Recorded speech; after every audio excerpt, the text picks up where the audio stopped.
আসসালামু আলাইকুম ভিউয়ার্স, আশা করি সবাই অনেক ভালো আছেন। তো একটা নতুন আপডেট, সেটা হচ্ছে রকেট থেকে কিভাবে বিকাশে টাকা পাঠাবেন সেই অপশানটা রকেটের অ্যাড হয়েছে। তো আপনারা রকেট অ্যাপসটা আপডেট করে নেবেন।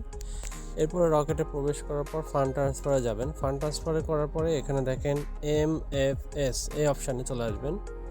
এখানে আসার পরে আপনারা দেখতে পাচ্ছেন সিলেক্ট MFS, অর্থাৎ আপনি এখান থেকে কোথায় কোথায় টাকা পাঠাতে পারবেন। এখানে হয়তো পরবর্তীতে নগদ চলে আসবে। তো এখানে বিকাশ সিলেক্ট করবেন। এরপরে কোন নাম্বারে আপনার যে নাম্বারে বিকাশ আছে ওই নাম্বারটা পাঠিয়ে দিবেন। এখানে অবশ্যই জিরো সহ করে তুলতে হবে, আমি এটা অটো দিয়ে দিচ্ছি। আচ্ছা, এরপর রেফারেন্স দিতে পারেন, আমি দিলাম মাইসেলফ। আচ্ছা, এরপরে যে কত টাকা পাঠাতে চাচ্ছেন সেই অ্যামাউন্টটা দিয়ে দিবেন। এখানে আমি হচ্ছে 500 টাকা পাঠিয়ে রেখে দিই।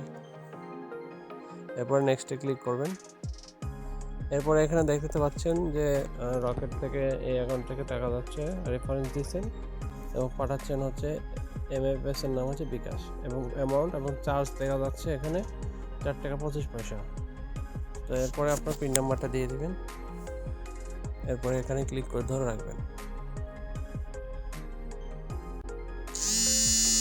সফলভাবে আপনার দেখেন বিকাশে টাকা চলে আসছে। আমি যদি এখন ইনবক্সে যাই, এই যে চলে আসছে টাকা, এই বিকাশে টাকা চলে আসছে রকেট থেকে NPS এর মাধ্যমে চলে আসছে।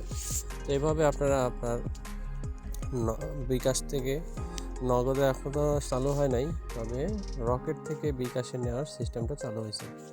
তো খুব ভালো একটা অপশান, সবার উপকারে আসবে। সো থ্যাংক ইউ ভিডিওটা দেখার জন্য।